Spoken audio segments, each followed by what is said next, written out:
அனைவருக்கும் வணக்கம். இன்றைய பதிவுல கன்னிராசி அன்பர்களுக்கான 2024ஆம் ஆண்டு பங்குனி மாத ராசி பலன்கள் தாங்க பார்க்க போறோம்.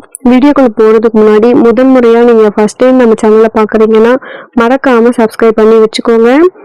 கன்னிராசி அன்பர்களுக்கு பங்குனி மாதம் எப்படி இருக்கும்? முதலாவதாக குரு பகவானை பார்க்கலாம். குரு பகவான் உங்களுடைய ராசிக்கு 4 மற்றும் 7வது அதிபதியாக வராருங்க.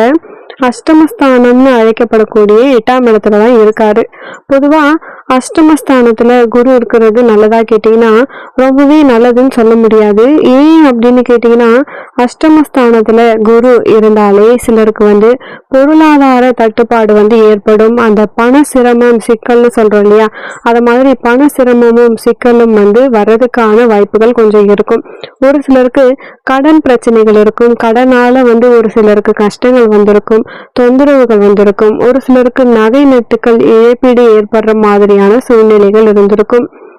ஒரு சிலருக்கு பார்த்தோம்னா குழந்தைகள்னால தொந்தரவுகள், பெற்ற பிள்ளைகள்னால தொந்தரவுகள் வருது.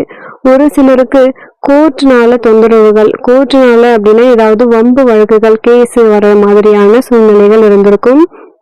அதனால குரு 8ல இருந்தாலே இந்த மாதிரியான பிரச்சனைகள் இருக்கும். கடன் வாங்கி நீங்க குடும்பத்தை நடத்த வேண்டிய சூழ்நிலை இருந்திருக்கும். ஆக அந்த பொருளாதார சிரமங்கள் மட்டும் கொஞ்சம் கொடுக்கும் குரு 8ல இருந்தா. அது எப்போ விலகும்? ஏப்ரல் கடைசியில தான் குரு மாறுறாரு. அதுக்கப்புறம் உங்களுக்கு பொருளாதார சிக்கல் இருக்காது, பொருளாதாரம் கொஞ்சம் நல்லாவே இருக்கும். அதே மாதிரி 4ஆம் அதிபதி 8ல இருந்தா உங்களுடைய தாயாருக்கு உடல்நிலை சரியில்லாம போகும், மருத்துவ செலவுகள் ஏற்படும். அப்படி இல்லைன்னா கீழே விழுவாங்க. அப்படி இல்லைன்னா உங்களுடைய கணவன் அல்லது மனைவிக்கு மருத்துவ செலவுகள் இல்ல தடிக்கு வேற மாதிரியான சூழ்நிலை இருக்கும்.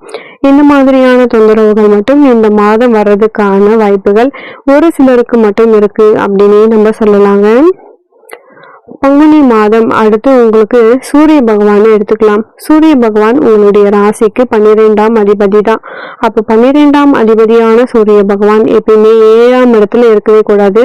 பொதுவா சூரியன் திருமண வாழ்க்கைக்கு ஆகாத கிரகம். அவர் 7ஆம் இடத்துல இருந்தா கணவன் மனைவிக்குள்ள சண்டையை வர வைப்பாரு, கருத்து வேறுபாடுகளை உருவாக்குவாரு, பிரிவினையை ஏற்படுத்துவாரு, இந்த மாதிரியான விஷயங்களை செய்வாரு. அப்போ கணவன் மனைவி உறவு கொஞ்சம் கெட்டு போகிற மாதிரியான வாய்ப்புகள் இந்த மாதத்துல இருக்கு.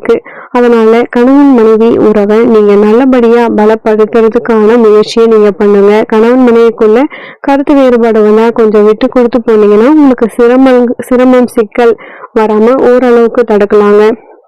அடுத்து செவ்வாயை எடுத்துக்கிட்டீங்கன்னா, செவ்வாய் உங்களுக்கு 3 மட்டும் ஏற்றக்கூடியவர் தான். அவர் 5ஆம் இடத்துலதான் உங்களுக்கு செவ்வாய் பகவான் இருக்காருங்க. அப்போ 6ஆம் இடத்துக்கு செவ்வாய் போக போறாரு பங்குனி மாதம் 1ஆம் தேதி. அப்போ 8ஆம் அதிபதி 6ல இருக்கிறது நல்லதா கேட்டீங்கன்னா, 8ஆம் இடத்து 6ல இருக்கிறது நல்லது கிடையாது. அப்ப என்ன பண்ணுவாரு? ஏதாவது மருத்துவ செலவுகளை உங்களுக்கு கொடுக்கறதுக்கான வாய்ப்புகள் மட்டும் இருக்கு. பங்குனி சித்திரை வரைக்கும் இருக்கும்.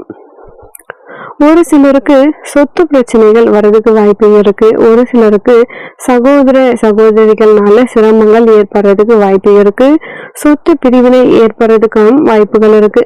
அதே மாதிரி சகோதர சகோதரிகள் செய்யற விஷயங்கள் உங்களுக்கு பிடிக்காது. நம்ம கிட்ட ஒண்ணு பேசுவாங்க, வெளியே ஒண்ணு பேசுவாங்க. அந்த மாதிரி பிரச்சனைகள் மட்டும் கொஞ்சம் உங்களுக்கு இருக்கும். அடுத்து பார்த்தோம்னா சனி பகவானை எடுத்துக்கலாம். சனி பகவான் 6ஆம் அதிபதியாகி 6லே ஆட்சி பெற்றிருக்காரு.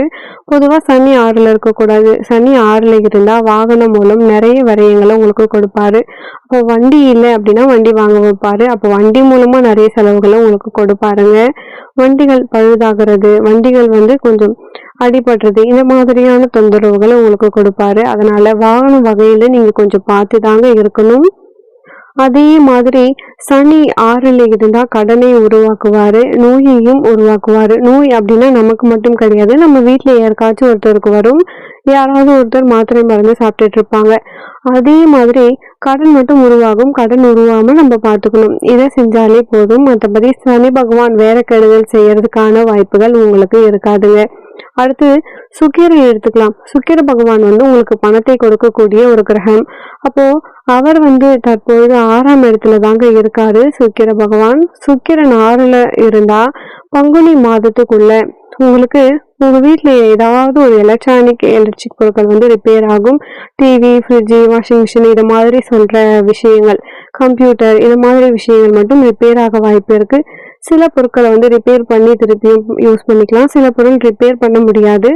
புதுசு தான் வாங்கணும் அப்படிங்கிற மாதிரியான சூழ்நிலைகள் வரும். அதே மாதிரி நீங்க சம்பாதிக்கிற பணம் வந்து ஏதாவது ஒரு வகையில உங்களுக்கு செலவாயிட்டே இருக்கும். நோய்க்கோ, கடனுக்கோ, பகைக்கோ போய்க்கிட்டே இருக்கும்.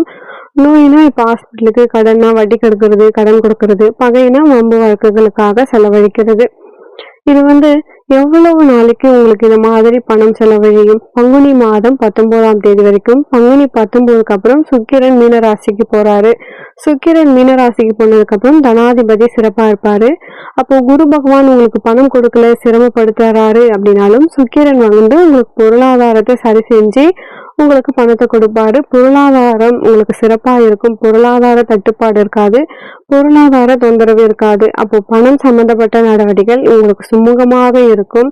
அதுல நீங்க கவலைப்படணும்னு அவசியம் இல்லை. அதே மாதிரி சுக்கிரன் வந்து 7ஆம் இடத்துக்கு போனதுக்கு அப்புறம் பாத்தீங்கன்னா பிற ஆண் பெண்களுடைய தொடர்புகள் உங்களுக்கு கிடைக்க வாய்ப்பு இருக்கு. அதன் மூலமாக உங்களுக்கு வந்து சில ஆதாயங்களும் நன்மைகளும் உங்களை தானாக தேடி வரக்கூடிய ஒரு மாதமாக இந்த மாதம் உங்களுக்கு இருக்கும் அப்படின்னே சொல்லலாங்க. அடுத்து புத பகவானை எடுத்துக்கிட்டா புதன் வந்து உங்களுடைய ராசிக்கு 10ஆம் அதிபதி. பொதுவா 10ஆம் அதிபதி நீச்சமாக கூடாது. ஆனா இந்த மாதம் உங்களுக்கு நீச்சமா இருக்காரு.